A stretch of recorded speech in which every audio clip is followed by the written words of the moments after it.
and welcome to the Cultivating Calmness Podcast. Today, we are going to explore the grief that grows with us 30 years later. If you have not been following me for a while, or maybe if you have and you may or may not be aware, 30 years ago this Friday, August 22nd, 2025, 30 years ago on August 22nd, 1995, my mom passed away. She struggled for about a year with ovarian cancer, stage 4 ovarian cancer, and died in the early morning of August 22nd, 1995. And today I want to just kind of reflect on what it's been like 30 years later. So if you're trying to do the math and you're looking at me or you don't know anything about me, that means I was 7 years old when my mom died. My brother was 5 and my sister was a little over 2.5. And over the years, I think grief has taken a different look. As with many people, grief looks different through the years, over the years, as you grow and as you change and as you face different life experiences. It kind of surfaces in new and maybe unexpected ways. And sometimes for me, it doesn't show up when I think it will. It does show up when I don't think it will. For me, if I'm reflecting and looking at, day-to-day life, thinking about my mom happens fairly often. Maybe it's on a daily basis. Sometimes I would say, it's not. Or it's hints here and there. I have her pictures up around my house, so I see her all the time. But where it hits me the most often, I find, is when I'm in church and when we're often, in like praise and worship times is when I will find myself thinking most about my mom or most about kind of like that spiritual connection and maybe those questions that like we ask God, like, why did this happen? I still don't necessarily have a solid answer to that question. But it is one that, does come up for me. And, healing is not a linear process. So if you've ever experienced the loss of a loved one, you may know that it doesn't always make sense. I think we hear and we learn about the 5 stages of grief, which as a grief therapist, I know that, those exist, but not in the way that we think they do. They're not, step by step and you get to the final step and, we're done with grief. If my 30-year journey doesn't show that, then, I don't know what does. And today I just want to, talking a little bit about that. So it has been 30 years and I have experienced or will have experienced 30 grief anniversaries. So the anniversary of her death will be 30 years this year. And it, on one hand, seems amazing to me that it's been that long, and also shocking that it's been that long. Some days it feels like it just happened, and some days, it feels like that was so very long ago. And even it comes up in conversations with people, new people that I meet, or, even old friends, when it's, even when they know, it's like, how long has that been? And it's like, it's 30 years. And the most common response is, oh gosh, I'm so sorry. Thank you. But also, it's been a long time, and I miss her every day, and there are many things that I, wish she would be here for. And that's the way that, grief can show up in other ways. It's just those unexpected things. And, we can still have those unexpected things. Even 30 years later, I will read a story, or I will see a post, or I will see other people's things like on social media or just in life, and kind of wish, oh man, I wish my mom were here. If it's my siblings, I've even caught myself looking at them. So as an adult, I find myself looking at my siblings a little different, because when you're 7 and your mom dies, you're kind of thrown into a world that is different, and you don't know how to navigate that, and you don't know what life looks like. And even though I feel like my family did a really good job of trying to handle that and trying to help us, it was still something that I realize now and over the years that I kind of took on myself. And that was like the role of mom. I was the oldest and my mom died. So I was like mom. And in some ways, I did take on that role just out of necessity. Like, dad's not home from work and siblings are home and somebody has to make dinner, so I would do that. But not all the time, definitely my grandparents stepped up a lot on both sides, and they were there for many years of our life to help and help to raise us. So again, as far as like who was the parent, there were definitely parent figures there, but I've had aunts and uncles tell me things that I didn't know about myself, even growing up, that they noticed. Me trying to take on that role.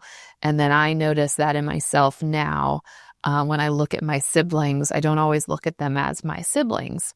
And this may be common for other people, but I have 2 kids. The oldest is a boy and the youngest is a girl, which would be similar to my brother and sister. And they're similar-ish in, how far apart they are. But I will often catch myself calling them by my siblings' names, and, not their names. So those are like little ways that I know that has affected me in my life. And so, those are, I don't know if you'd call those triggers. Those may be triggers for some people. But that's just life. That's just how life is and has been for me. So for me, reflecting on 30 years and recognizing the ways that like my mom showed up for me,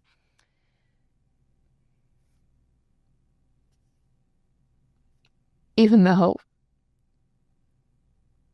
most of the time, it feels like, and it was, true that she wasn't physically there. So my mom obviously has not physically been in my life since I was 7. I am now 37. Oh gosh. See, this all sounded better in my head when I talked about this, but crying on camera is not fun. So, but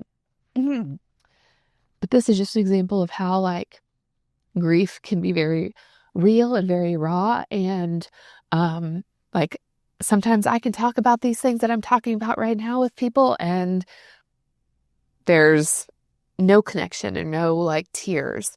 And then other times it can be, very emotional. So it just hits different depending on who you're talking to and what you're talking about, and that's okay. So my mom, showed up for me in different ways. She meant something special to me. It was always something that, I wanted to make my mom proud, and I wanted her to be there, and I wanted to know that she was there. And she tried to do that before she died in very special ways. So you can see, I have here a picture of her. So she provided, and she gave my brother, sister, and I a framed picture of her. This was actually her USPS. She worked for the post office picture, like her employee photo. So it's a really nice photo. So this was one that she had framed and given to all of us. And so I obviously still have that today, and it still sits in my room and has been with me pretty much everywhere I go. And then she also gave each of us a music box. And I believe this one plays Wind Beneath Your Wings. And it was broken when it was given to me. There is a broken wing here, and there was a butterfly supposed to be up here. And since then, I have broken one of the angel wings off. I have it. It just needs to be glued back on. And the music box has been played a lot. And so the music box piece itself is breaking, but these are mementos. These are things that were special to my siblings and I that our mom gave us. And so even though it was broken when it was given to me, and it was, I was told we can go get a new one. I was never going to get a new one because my mom gave me this one. And so that's the one that I wanted. Excuse me. So those were special gifts that she gave me. And another special gift that she gave me where I feel like she was way ahead of her time and helped to, help me to carry her with me in life is what's in this bag. So I have this bag, which is inside this bag, which is inside a safe in my closet. I have these cards. So they all have my name on them. Some say happy birthday. Some just have my name. And some I believe are written by her, but some I believe were written by other family members. At least the name on the front, because I can tell the handwriting is different. But what I have here are cards that my mom wrote me. And she did the same for my brother and sister. And she did them for special holidays and birthdays until she couldn't anymore. So it's been told to me, and it's been my understanding that she had intended to write cards up through her weddings and college graduations. But for me, she made it through high school graduation, and that was the last card that I got from her. So I got a kind of a first card after she died, and then my first birthday after she died. So that was my 8th birthday. So that was about 5 months after she died. And then my first Holy Communion, 9th, 10th, 11th, 12th, 13th, confirmation, first Holy Communion, 16, 18, and graduation. So those are my cards that I have from her. And, inside are little notes that she wrote me. And I think the most special one, the one that stands out in my mind, the way I was always told was that my dad would sometimes read the cards before he gave them to us so that we could be prepared for what we saw. And so this one was from her on my 10th birthday. And inside, she wrote, "Have a super day and a special time to spend with your friends at your slumber party. Love you bunches, Mom." I share this one. I've never shared it publicly. I've talked about it, but what made this one extra special to me was that my dad and my grandparents talked about me having a slumber party for my 10th birthday, but there was a debate as to whether that was going to be appropriate or whether it should or should not happen. And eventually they decided that it was okay. I could have the slumber party. But my dad read the card and gave it to me after I had my slumber party. And she had written that in the card. So whether he read it and didn't know about it, I was always told that he didn't know and allowed me to have the slumber party. And then we read the card. And so my mom knew ahead of time that I was going to have a slumber party on my 10th birthday. So I think, my mom was ahead of her time in, doing this, preparing these cards for, me and my siblings. And I don't know anybody that has anything like this from anybody. And I know I've seen some things online about these types of things before, having other people have them, but up until recently, I had never seen anybody have anything like this. So for me, this is her handwriting. Sometimes there's a kiss in there. And these are always near and dear to me and will be always kept under lock and key because these are the last things that she did for me and my siblings. And so they will always be incredibly special. So if you have something like that, those mementos that are special to you from someone you love, whether it was before they died or after they died, something that you have about them, I would love to hear about it because those things are what make our loved ones and help us to remember them and make those things extra special. And then what makes all of this maybe extra special and come full circle for me is this was, I guess, the gift that I didn't know I needed. So 8 years ago, I was pregnant with my daughter. Her due date was actually the 17th of August. And at the time when I found out that I was due in August, I wasn't really looking forward to it because August, in my family, we've had multiple people die in August. So it wasn't really a super fun month. We do have several birthdays in my family in August as well. But many people have died in August, including my mom. So I wasn't super thrilled about it. And so her due date was the 17th. As we approached the 17th, I mean, all along, I kind of was like, well, if she's going to be born, I'd rather her be born on the 22nd. But the 17th came and went. And so at that point, I was praying and hoping, hey, if you're going to be born, I just want you to be born on the 22nd. That would be extra special. That year, if you know anything about 2017, the full eclipse that could be seen in the United States was the 21st. Now, it couldn't be seen in Ohio where I'm located, but we got the special glasses and we were able to, see some of it. And so if you know anything about births and the moon and the phases, oftentimes people will have their babies on or around full moons or special moon related things. So I wondered if she would be born on the 21st. 21st came and went to work on the 22nd and basically arrived, sat down and got back up and turned around and went home. Contractions started and my daughter was born on August 22nd in 2017, exactly 22 years after my mom died. So, to me, that was a really special moment that I was able to share and a way that I feel like my mom was present in this part of my life. So, it's that kind of gift that maybe I didn't know that I needed and a way that maybe she showed up for me now as an adult.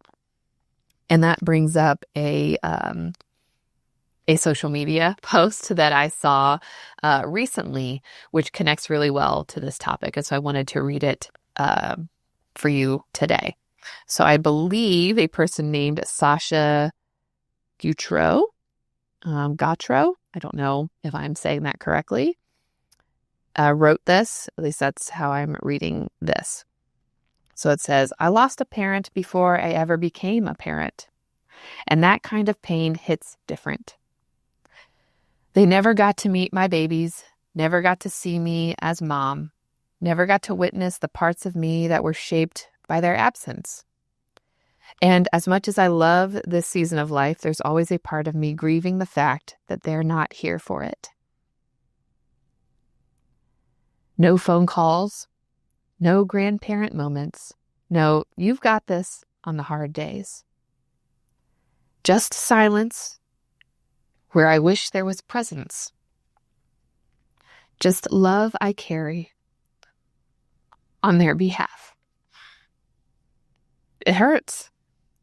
Every milestone, every birthday, I wish they could see this. Parenthood is beautiful, but it's also lonely when someone who should be here isn't. Ugh.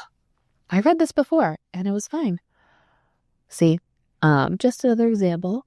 I can read this in different contexts and I can share it and talk about it and be fine. And then other times, it is just harder. So, I am hopeful that you stuck with me today and put up with my tears, and hopefully I didn't make you cry. I know if I see other people cry, I tend to want to cry too. So hopefully you didn't cry, but if you did, that's okay. I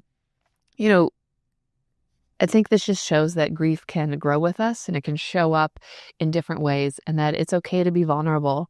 It's okay to share your experiences with other people and with the world. And your grief can shift and grow as you go into new chapters of your life. I look at my mom not being here differently when my kids were born and when they were as babies versus where they are now.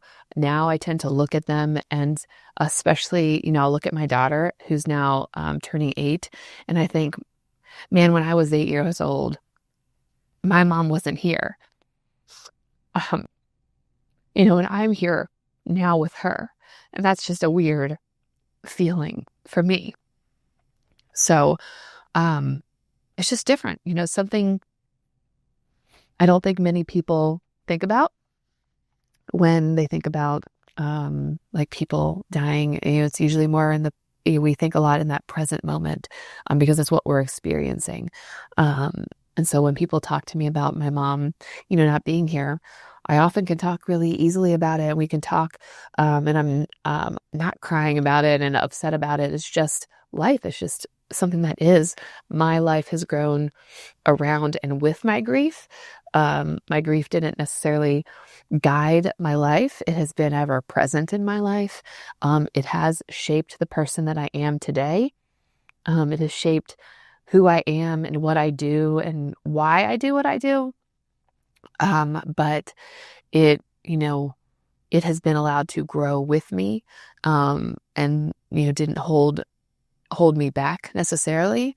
I think there's always parts of us that are needing healing and looking at and talking about. And so I talk about this with my clients. You may process and work through things when you were younger, but then when you hit a different age, when you're a parent, you may experience those same things differently just because it's going to hit different. You have a new perspective now. So if you have lost somebody important, maybe even decades later, and it still hurts, that's okay. Take it from me, who's sitting here crying on camera. Not what I intended to do. I thought maybe I could make it with only a little bit of tears, and I forgot the Kleenexes. So, hopefully, hopefully you can, give me some grace with that. And just know that it's okay to talk about. It's okay to miss your loved ones, to hold on to those mementos, and it's also okay to let go of some of them. You don't have to keep everything of theirs. Sometimes that can be a bit much. It's okay to let go as you let go. It's okay to grow as you grow. And, I've seen that shift and change in my life, and you probably will too. So thank you for joining me for, I think, this unique, special episode on exploring grief 30 years later. And I would love to hear your experiences and to see what you have to share. Thank you for joining me today.